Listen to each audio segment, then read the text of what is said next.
fame, little bit of hate, little bit of change. Watch the craze, keep it sane, don't fade away. Look how my mind plays. Little bit of fame, little bit of hate, little bit of change. Watch the craze, keep it. Hello everybody, Bick here from Game Cocaine with the first episode in my free-to-play Pure series. And right here in the beginning, I think this is the longest I've ever taken on creating a character in RuneScape. But eventually I finally came to a conclusion on what I wanted my character to look like. I kind of wanted him to look a little rustic because he's going to be in the wilderness pretty much all the time. So, to start out, I killed like one goblin in Lumbridge, and I figured, screw that, I'll just get levels later. So I decided to go out to the wilderness on a PK world to try and pick up some loot that people leave behind. And on my way there, I got a beekeeper random event, and I actually had a great deal of trouble trying to get this finished. I don't know why, but the past like 2 times I've ever gotten this random event, I cannot get past it because all the pieces are like stuck in the middle, and I just end up trying to click on one and it doesn't select the right one and it just moves it up and down. Then I end up getting frustrated, and I don't know.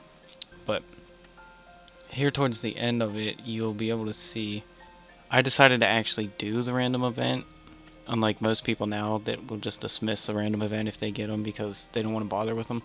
But I took a chance to try and do it just in case I might have gotten a decent item that I could sell right off the bat for a little bit of gold.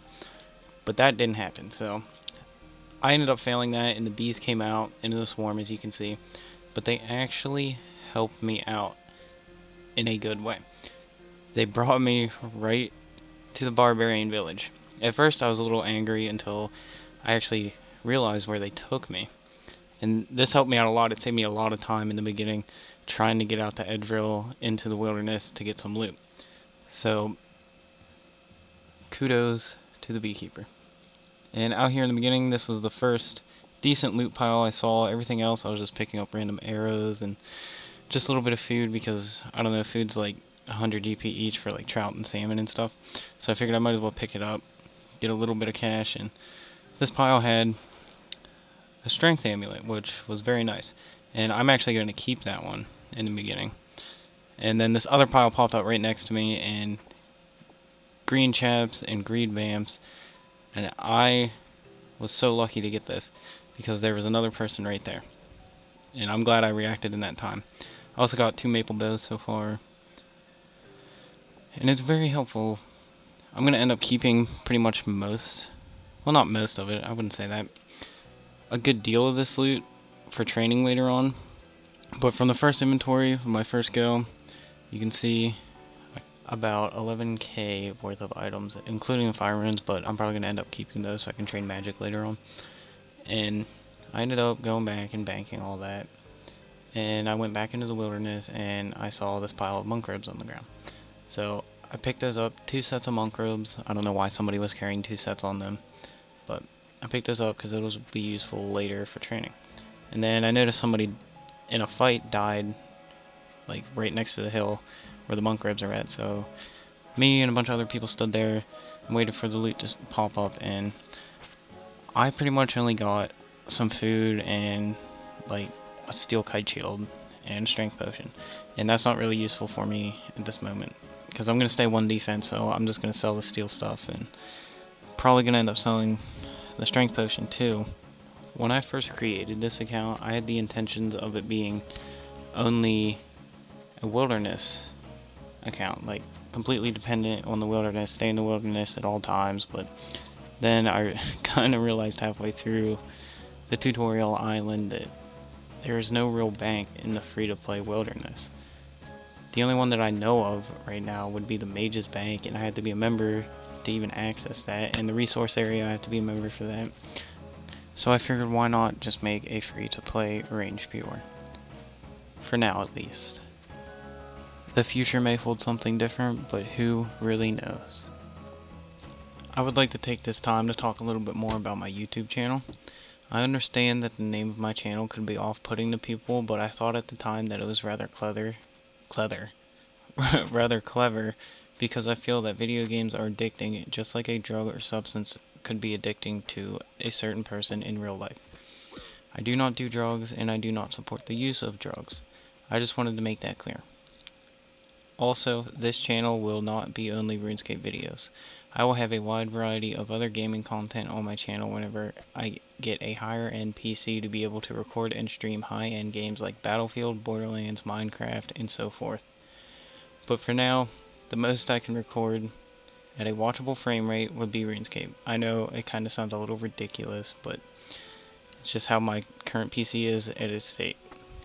I'm saving up from the job that I work right now to hopefully afford the parts to build my own PC that will be strong enough to record, edit, render, stream pretty much the highest end video game out there. And don't get me wrong, the current computer that I have is not horribly disgusting. I just can't record high-end games on it without the frame rates dropping to basically unwatchable levels. So at this point I have around maybe 13k, if I remember correctly. And I figure that's not enough, so I'll get back into the wilderness to try and make a little bit more money. And then I saw this really nice loot pile, but sadly I wasn't fast enough to pick anything good up. There's an adamant scimitar, 2-hand, green d'hide, van braces, and I could have got the van braces, but my clicking was just really off, so that didn't work out. And then I saw this other giant pile of swordfish, so I started taking those because they're good money, and this guy attacked me. I don't think he meant to, but I figured I'd fight him back for a little bit and just mess around with him. And that's how that ended up. I moved out towards the exit a little bit, just in case maybe he would happen to kill me or get close to killing me. I didn't want to lose all my arrows, but I ran away to go back and bank all this and run past this pink skirt. But I actually said, fuck it, give me that pink skirt because it's sexy. Yeah. So go back to the bank. This is really like such blatant, obvious commentary. Load it all up. I got about 23k. Take it out to the Grand Exchange to try and sell it. And then I forgot that there's a 24-hour wait limit before I can use the Grand Exchange, since this is a fresh account. Yeah, that'll be the end of this episode. Please leave a like and a comment. Let me know how it was. See you next.